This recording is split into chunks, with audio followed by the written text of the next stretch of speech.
ఓడిపోయిన రాజకీయ నాయకుడిని ట్రోల్ చేయడంలో జనాలకు ఒక విధమైనటువంటి సైకిక్ ఆనందం ఉంటది.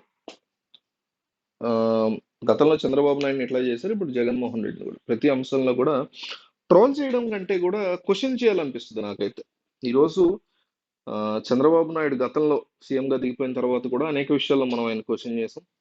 అట్లాగే ఇప్పుడు జగన్మోహన్ రెడ్డి అధికారంలో దిగిపోయిన తర్వాత, అధికారంలో ఉన్నప్పుడు చేసాం జగన్ అయినా Chandrababu Naidu. But trolling kind of questions అంటే ఏంటంటే, అప్పటికి ఇప్పటికి మీరు డిఫరెన్స్ ఏంటి? మీరు అప్పుడు ఇట్లా చేశారు కదా, మరి ఇప్పుడు అధికారంలో లేరు కదా, ఇట్లా ఎందుకు చేశారు చంద్రబాబు గారు, ఇట్లా ఎందుకు చేశారు జగన్ గారు అని క్వశ్చన్ చేయడం అంటే ట్రోల్ చేయడం. మా ఉద్దేశంలో ట్రోలింగ్ అంటే అది బయట వాళ్ళు చేసేది కాదు, బయట దారుణంగా జరుగుతున్నాయి ఇదే అంశం మీద ట్రోల్స్. అయితే ఇప్పుడు రీసెంట్ గా ఆ, వైఎస్ జగన్మోహన్ రెడ్డి, వైఎస్ భారతి ఒక సామాన్యమైన కమర్షియల్ ఎయిర్ప్లేన్ లో కనిపించారు. ప్యాసింజర్స్ అందరితో పాటు వాళ్ళు కూడా లాస్ట్ సీట్ లో కూర్చుని ఉన్నారు. అంటే లాస్ట్ సీట్ లో కూర్చోవడాన్ని చాలా మంది ట్రోల్ చేస్తున్నారు. నిజానికి ఏటీఆర్ ప్లేన్స్ లో లాస్ట్ సీట్ లోనే ఎంట్రన్స్ అండ్ ఎగ్జిట్ ఉంటాయి. కాబట్టి అక్కడ కూర్చుంటే జనాలకు ఇబ్బంది ఉండదు. కాబట్టి ఇప్పుడు ఆయన మరి అంత పెద్ద లీడర్ కాబట్టి జనం ఎగబడతారు. కాబట్టి లాస్ట్ లో అందరు కూర్చున్నాక వాళ్ళని కూర్చోబెడతారు. ఎప్పుడైనా అంత సెలబ్రిటీస్ అయినా మళ్ళీ ఎవరైనా వెళ్ళిపోయాడు అందరికంటే ముందు వాళ్ళు దింపేస్తారు. ఎందుకంటే జనం ఎగబడడం ఇది ఉంటది కదా. ఇప్పుడు వెనకాల కూర్చున్నారనుకోండి, కదలదు ఇక బండి. ఒక సీఎంఓ, ఎక్స్ సీఎంఓ, లేకపోతే ఒక సెలబ్రిటీయో కూర్చుని వాళ్ళతో మాట్లాడిన జనం అయిపోతారు, మొత్తం అయిపోద్ది కదా అని అట్లా పెడతారు. సరే, లాస్ట్ లో కూర్చోవడం గురించి ఎటువంటి ఇబ్బంది లేదు. ఆయన నిజంగా అట్లా ట్రావెల్ చేయడం నేనైతే సంతోషిస్తున్నా. ఎవరైనా అట్లా చేయాలి.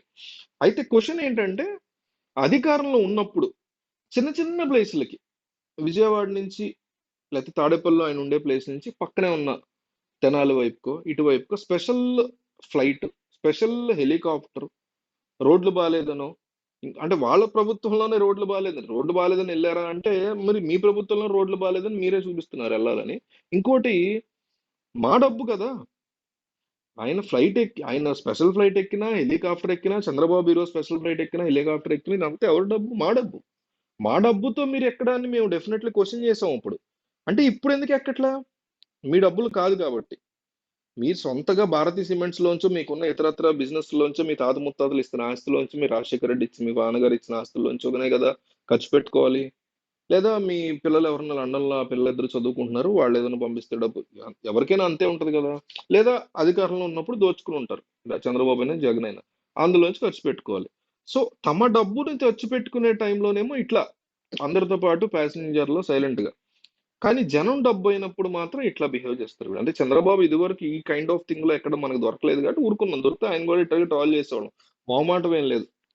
అంటే నా పాయింట్ ఏంటంటే, జనాల యొక్క సొమ్ముని కూడా ఇంతే ఒళ్ళు దగ్గర పెట్టుకుని జాగ్రత్తగా ఖర్చు పెట్టుకోవాలి ఈ రాజకీయ నాయకులు.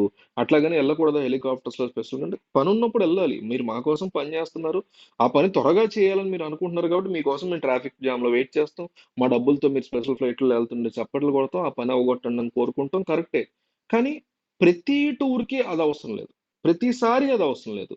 ప్రతిదానికి ఇప్పుడు అధికారంలో ఉన్న కూటమి ప్రభుత్వం అయినా, గతంలో ఉన్న జగన్ ప్రభుత్వంలో ఉన్న మంత్రులైనా సరే, అప్పుడప్పుడు ట్రైన్స్ లో థర్డ్ ఏసీలో, సెకండ్ ఏసీలో, ఫస్ట్ ఏసీలో ట్రావెల్ చేయొచ్చు. మరి ఇండియాలో పొలిటీషియన్స్ చేసే అతి నా కొడుకులు ఎప్పుడు చేయలేడు ఈ అతి. ప్రతి రాజకీయ నాయకుడికి ఫ్లైటే. ప్రతి రాజకీయ నాయకుడికి ఎక్కడి నుంచి ఎక్కడికి, వైజాగ్ నుంచి హైదరాబాద్ వెళ్తానికి కూడా కంపల్సరీ ఫ్లైట్ లో, విజయవాడ నుంచి హైదరాబాద్ వెళ్తానికి కూడా ఫ్లైట్, ఒక ఓవర్ నైట్ జర్నీకి. లేకపోతే ఒక 20 సుమోలు. అంటే ఈ రకమైనటువంటి అలవాటు చేసేసి మనం పడేస్తాం వాళ్ళు. కాదు, మన అప్పుడు ఆ మధ్య ఒక ఫోటో ఏదో చూసాను నేను, అశోక్ గజపతి రాజు మరి గతంలో ఆయన విమాన శాఖ మంత్రి. ఆయన రైల్వే స్టేషన్ లో కనిపించాడు. ఆయన మరి ఎవరిని ఎక్కిస్తానికి వచ్చారు, లగేజ్ అదే ఉంది, మరి ఆయన కూడా వెళ్తున్నట్టున్నారు. ఆయన ఏ పార్టీ ఎవడు, ఆయన టీడీపీ బీజేపీ అధికారంలో చేశారని కాదు, ఎగ్జాంపుల్ చెప్తున్నా. అట్లాగా ఎంత on the ground to earth ఎంతగా మనం ఉండగలిగితే అంతగా మనం ఇన్స్పైర్ చేయగలుగుతాం అంతే. పోనీ నాకు డాబ్ ఎక్కువ నేను చేసుకుంటాను అనుకుంటే చేసుకోవచ్చు, సొంత డబ్బుతో చేసుకోవాలి. ప్రజల్లో కలుస్తూ ఇప్పుడు ఒక రిజర్వేషన్ నార్మల్ కంపార్ట్మెంట్ లో వెళ్ళాడండి ఒక నాయకుడు, సీఎంఓ ఎక్స్ సీఎంఓ ఎవడో వెళ్ళాడు, మినిస్టర్ వెళ్ళాడు. అప్పుడు ఏమవుతుంది? మీకే ఇంటరాక్షన్ అవుతుంది జనాలతో, మీరు మాట్లాడతారు. మీరు పొడిసేసి, ఊడబొడిసేసి, ఎరగబొడిసేసి పనులు ఏమీ లేవు. మీరు ఎట్లాగో రిఫార్మ్స్ తీసుకొచ్చి మంచిగా పబ్లిక్ ట్రాన్స్పోర్ట్ డెవలప్ చేయలేరు, స్కూల్లో బాగు చేయలేరు, ఎడ్యుకేషన్ సిస్టమ్ బాగు చేయలేరు దేశంలో. అయ్యో, పిల్లలు రోడ్డు దాటడానికి జీబ్రా క్రాస్ మీద దాటం ఇప్పటికీ పిల్లలకు తెలియట్లేదు. మీరేంట్రా బాబు బాగు చేశారు కానీ దేశాన్ని. ఇప్పటికీ పిల్లలకి జీబ్రా క్రాస్ లో దాటాలని, సిగ్నల్ వేస్తే ఆగాలని పిల్లలకు కూడా తెలియట్లా.